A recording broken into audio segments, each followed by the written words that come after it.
देखिए, जलसा कीजिए, प्रोग्राम कीजिए, खर्चा तो बहुत ज़्यादा है आज के ज़माने में। टेंट का खर्चा है, जनरेटर का है, बाजा का है, और मेहमान जो बाहर से आते हैं उनको नजराना देना पड़ता है, किराया भाड़ा देना पड़ता है। बग़ैर खर्चे का कोई प्रोग्राम आज के ज़माने में नहीं, किसी ज़माने में नहीं हुआ। चलो पहले ज़माने में एक उमंग था, इतना जलसा नहीं होता था तो लोग बाँस दे देता था, बढ़ चढ़ के हिस्सा लेता, अनाज दे देता था। आज के मौसम में देखते हैं कि 1.5-2 लाख रुपए खर्चा हो जाता है।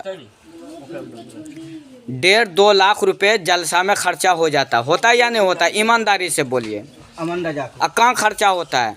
वो मदरसे को नहीं बचता है। आप मस्जिद की तरफ से जलसा कीजिए या मदरसा की तरफ से, 1.5-2 लाख रुपए ना आप मदरसे में खर्चा कीजिएगा ना आप मदरसे में खर्चा कीजिएगा। वो तो आपका टेंट में जाएगा, मेहमान के पीछे जाएगा, है ना, जनरेटर बाजा के तरफ जाएगा खर्चा। वो पैसा 1.5-2 लाख रुपए आपके मदरसा मस्जिद से निकल करके बाहर निकल जाएगा। अब उसके बाद जलसा करने के बाद आपको क्या बचा है क्या नहीं बचा है वो आप हिसाब जोड़ते हैं।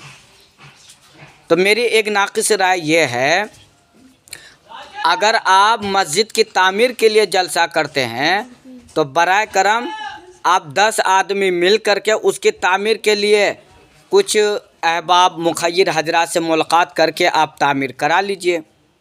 जलसा रखने कोई ज़रूरत नहीं है, भीड़ भाड़ लगाने कोई ज़रूरत नहीं है। हाँ, मेला लग जाता है। और दूसरी ये, अगर मदरसे की तरफ से रख रहे हैं कि फलाना काम करना है, तो भाई आप पहले 1.5 या 2 लाख रुपए खर्चा करते हैं तब मदरसा का कोई दीवार बनेगा। और 1.5-2 लाख रुपए यही नहीं है, बहुत मेहनत से आप इकट्ठा करते हैं। तो आप अगर चंद आदमी मिल करके उसी तामीर के लिए अगर मिलते हैं तो आप जलसा से बच जाएंगे। हाँ, अगर आप तस्दीकनामा लेने के लिए जलसा कर रहे हैं कि तस्दीकनामा मिल जाएगा, बड़े हजरत देख लेंगे, या एक जलसा होता है दस्तार बंदी, तो उसमें भी जलसा रखने की ज़रूरत नहीं है। दस्तार बंदी में कौन बोलता कि दस्तार बंदी में जलसा रखिए? कोई ज़रूरी नहीं है। उनके रिश्तेदार को फ़ोन कीजिए, 1-2 हजरत को बुला लीजिए, मस्जिद में बैठ के मदरसे का जो है आंगन में बैठ करके आप जलसा करा लीजिए। छोटा सा, कोई ख़र्चा नहीं, बस ये 10, 15, 20 हज़ार रुपये ख़र्चा करके आप बच्चे को दस्तारबंदी दे दीजिए।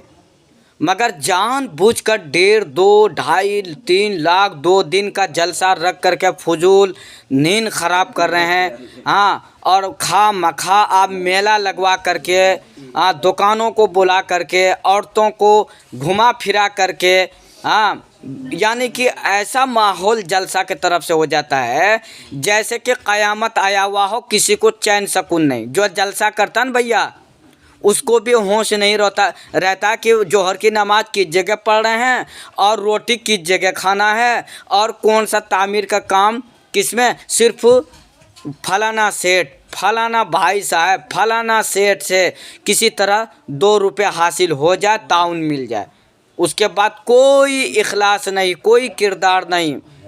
हाँ, हमारे बेनमाजी कितने हमारे मुसलमान भाई हैं, कितने शराबी जुआरी हैं, कोई फ़िक्र करना कुछ नहीं। बस एक दीवार ईंट का किस तरह उठ जाए उसमें 3 लाख खर्चा कर दो, अब बचा कुछ नहीं। सच्चा बात यही है। अगर मैं जलसा में, मुझे भी दावत दिया गया है, दिसंबर में है, जाड़ों का मौसम है, जाऊंगा इंशाल्लाह अररिया में। बस क्या है कि जलसा इज्तिमा जो है ना, ये खाली दीन इस्लाम के लिए होता है। इसमें कोई छत ढलाई नहीं होता, इसमें कोई ईंट सीमेंट सरिया इसमें ख़रीदने का सवाल नहीं होता। भाई दीन इस्लाम, आप इस्लाह माशरा वो अलग चीज़ है। आपका सीमेंट सरिया बग़ैर जलसों का आप ख़रीद सकते हैं, मिल सकते हैं, लोगों से ताउन ले सकते हैं। कौन रुकावट करे? कौन है? वहाँ तो अररिया ज़िला में टीम बना हुआ है। नात पढ़ने वाले को बुरा भला नहीं कह सकते हैं, उनका पैसे कमाई हो रहा है, तकरीर करने वालों की कमाई हो रही है। आपका क्या जा रहा है? वो तो आवाम का पैसा है, आपके मदरसे में दिया कि ये ईंट खरीद करके दीवार बना लीजिए। आप उसको टेंट वाले को दे रहे हैं 1.5 लाख रुपए, हाँ, जनरेटर वाले को दे रहे हैं। आवाम का पैसा आपका मदरसे में लगा कब, हमको तो बता दीजिए। नहीं लगता पैसा, तो इसलिए जलसा को रुकावट कीजिए, टीम बनाइए, मीटिंग कीजिए, मशवरा कीजिए, इसमें रुकावट बनिए। वरना जिस तरीके से ग्रुप बना हुआ है अररिया ज़िला में, हाँ, तू मुझे हाजी साहब कहो, मैं आपको हाजी साहब कहूँ, हज करने की कोई ज़रूरत नहीं, यही किस्सा है। मैं तकरीर करने वालों को सपोर्ट कर दिया, वो नात पढ़ने वालों को सपोर्ट कर दिया, मिलजुल के जल्दी से आमदनी के ज़राए हो जाए, इकट्ठा हो जाए, बस हो गया। ये नहीं देखता कि कितना खर्चा हो रहा है जलसा में। हाँ, आपका नींद खराब हो रहा है, 1.5-2 लाख रुपया आप खर्चा कर रहे हैं, कोई फ़ायदा नहीं, कुछ फ़ायदा नहीं। अस्सलामु अलैकुम व रहमतुल्लाहि व बरकातुहू।